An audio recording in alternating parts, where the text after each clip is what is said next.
Hello दोस्तों, MS classes में आप सबका स्वागत है। आज हम लोग जो है कक्षा 12 का फिजिक्स का जो है मल्टीपल चॉइस का क्वेश्चन हम लोग देखेंगे। अभी तक हम लोगों ने इससे बहुत सारे मल्टीपल चॉइस के क्वेश्चन कर लिए हुए हैं। उसी को आगे बढ़ाते हुए कुछ और क्वेश्चन करेंगे जो कि परीक्षा की दृष्टि से महत्वपूर्ण है।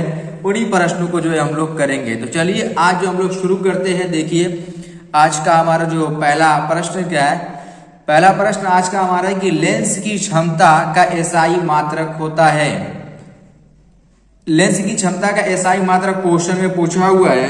तो यहाँ पर हम लोग जानते हैं कि लेंस की क्षमता का जो एसआई मात्रक वो क्या होता है। देखो जूल, तो जूल तो हो नहीं सकता क्योंकि जानते हैं कि जूल कार्य का मात्रक होता है। डायोप्टर भी नहीं होगा, डायोप्टर हो जाता है क्योंकि एसआई लेंस की क्षमता का मात्रक क्या होता है, डायोप्टर।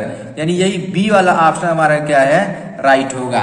इस तरीके से देखिए अगला प्रश्न हमारा क्या है कि अगला प्रश्न ये लिखा कि यांत्रिक ऊर्जा को विद्युत ऊर्जा में बदलने वाला यंत्र कहलाता है। यानी यांत्रिक ऊर्जा को विद्युत ऊर्जा में बदलने वाला जो यंत्र है वो क्या कहलाता है, ट्रांसफार्मर कहलाएगा या डायनमो कहलाएगा या मोटर या प्रेरण कुंडली। तो इसका सही आंसर की अगर बात करें तो जो यांत्रिक ऊर्जा को विद्युत ऊर्जा में बदलता है वो डायनमो करता है और विद्युत ऊर्जा को जो यांत्रिक ऊर्जा में बदलता है वो मोटर का कार्य होता है। तो यहाँ पर दोनों ऑप्शन में दिया हुआ, लेकिन यहाँ पर जो हमारे क्वेश्चन के अनुसार है वो डायनमो वाला ऑप्शन हमारा सही होगा, बी वाला ऑप्शन सही हो जाएगा बालक। अब देखिए जो हमारा अगला प्रश्न है, हेनरी मात्रक है। हेनरी जो होता है वो किसका मात्रक होगा, प्रतिघात का। तो प्रतिघात का नहीं हो सकता क्योंकि प्रतिघात एक प्रकार का हमारा क्या है, प्रतिरोध है। प्रतिघात एक प्रकार का क्या है, प्रतिरोध है। तो ये हेनरी प्रतिरोध का मात्रक होता नहीं है। और यहाँ पर प्रेरकत्व का मात्रक होता है, यानी हेनरी किसका मात्रक हो जाएगा, प्रेरकत्व का मात्रक होगा। क्योंकि प्रतिघात और ये प्रतिरोध दोनों एक ही चीज है, दोनों का मात्रक क्या होता है हमारा, ओम होता है। ठीक है ना। तो यानी हेनरी किसका मात्रक हुआ, प्रेरकत्व का मात्रक हुआ। तो चलिए अगला प्रश्न देखिए क्या लिखा है कि गैल्वेनोमीटर को वोल्टमीटर बनाने में जरूरत है। गैल्वेनोमीटर को वोल्टमीटर बनाने में उच्च प्रतिरोध की या फिर निम्न प्रतिरोध की, संधारित्र का या फिर जो है प्रेरण कुंडली का। तो इसके अंदर किस चीज का आवश्यकता होती है, किस चीज की जरूरत होती है, तो निम्न प्रतिरोध का जो है इसके अंदर जरूरत पड़ती है। यानी बी वाला ऑप्शन हमारा क्या होगा, राइट हो जाएगा। इस तरीके से लगाएंगे क्वेश्चन को। अब देखिए अगला प्रश्न हमारा क्या कह रहा है, लिखा है कि खगोलीय दूरबीन की आवर्धन क्षमता होती है। खगोलीय दूरबीन की जो आवर्धन क्षमता होती है वो कितनी होती है, FO के बटा में FE होगी या -FO के बटा में -FE। देखो FO और FE अभिदृश्यक और नेत्रिका। FO को अभिदृश्यक लेंस की फोकस दूरी कहते हैं और FE को नेत्रिका लेंस की फोकस दूरी कहा जाता है। सब में थोड़ा सा देखिए डिफरेंट है। यहाँ पर FO और FE है, यहाँ पर FE के बटा में FO है, यहाँ पर FE के बटा में FO। ये प्लस में है और ये माइनस में, इतने ही का फर्क है। तो इसमें कौन सा ऑप्शन हमारा राइट हो जाएगा 62 वाले में, तो इसमें का जो ऑप्शन राइट हो जाएगा बी वाला ऑप्शन हमारा राइट हो जाएगा। -FO के बटा में FE वाला ऑप्शन हमारा सही हो जाएगा। अब चलिए देखिए अगला प्रश्न क्या होगा कि एक फैराडे बराबर होता है। एक फैराडे किसके बराबर होगा, 96,500 कूलाम के या 96,500 एम्पियर के, 96,500 वोल्ट, 96,500 न्यूटन। तो ये जो हमारा मान आएगा ये 96,500 कूलाम के बराबर होगा। कितने के, 96,500 कूलाम। यानी ए वाला ऑप्शन हमारा राइट होगा इसका। ठीक है ना। तो चलिए अब हम लोग जो है अगला प्रश्न देखते हैं क्या लिखा है कि यहाँ पर क्या लिखा है, विद्युतीय रेखा पर नमन कोण का मान होता है। विक्षुब्ध रेखा पर नमन कोण का मान होता है, कितना होता है,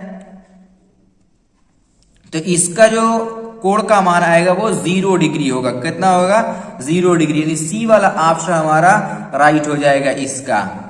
ठीक। अब देखिए यहाँ पर यदि अगर जो है विषुवत है, ठीक है ना, ये विषुवत रहेगा। यहाँ पर ऐसे विषुवत रेखा पर जो है नमन कोण का मान 0 डिग्री होता है। और अगर बात करें पृथ्वी के चुंबकीय ध्रुव पर नमन कोण की बात करें, देखो यहाँ पर विषुवत रेखा है, यहाँ पर ध्रुव, दोनों में फर्क है। वो विषुवत रेखा पर 0 डिग्री, और अगर जो है हमारा जो है चुंबकीय ध्रुव पर बात करेगा तो चुंबकीय ध्रुव पर जो मान आएगा वो 90 डिग्री हो जाएगा। कितना होगा? 90 डिग्री हो जाएगा।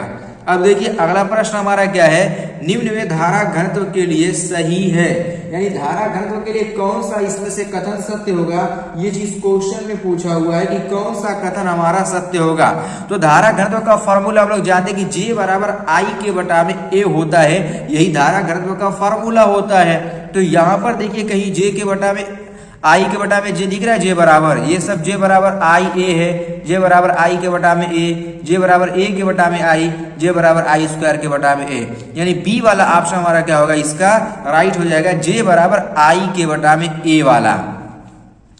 अब देखिए अगला वाला हमारा प्रश्न क्या लिखा है कि किसी शुद्ध प्रतिरोध प्रत्यावर्ती परिपथ में विभव एवं धारा में कालांतर होता है, यानी प्रत्यावर्ती परिपथ के अंदर जो विभव और विभव के अंदर और जो है धारा के अंदर जो कालांतर पूछा हुआ है कि इन दोनों के बीच में कितने डिग्री का कालांतर होता है। पाई का तो पाई का नहीं होगा, π/2 ये भी नहीं होगा, 3π/2 ये भी नहीं होगा, यानी 0 डिग्री का कालांतर होता है, यानी इसका जो है डी वाला ऑप्शन हमारा राइट हो जाएगा। तो देखिए अगला प्रश्न हमारा क्या है, 68 वाला लिखा है कि आसमान का रंग नीला दिखने का क्या कारण है। आसमान का नीला रंग किस तरह, क्यों, रीजन क्या है, क्वेश्चन का रीजन क्यों, किस वजह से आसमान का जो है रंग नीला दिखाई देता है। तो आसमान का नीला रंग दिखना हमारा जो कारण होगा वो किस कारण से हो सकता है, परिकिरण से, व्यतिकरण से, ध्रुवण से या विवर्तन से। तो इसका सही ऑप्शन हमारा हो जो होगा वो प्रकिरण होगा, यानी ए वाला ऑप्शन हमारा राइट हो जाएगा, प्रकिरण की वजह से ऐसा होता है। अब देखिए लिखा कि सीजियम का कार्य फलन होता है, सीजियम का कार्य फलन कितना होता है, 2.14 या 2.75 या 4.25 या 5.5 हो जाएगा।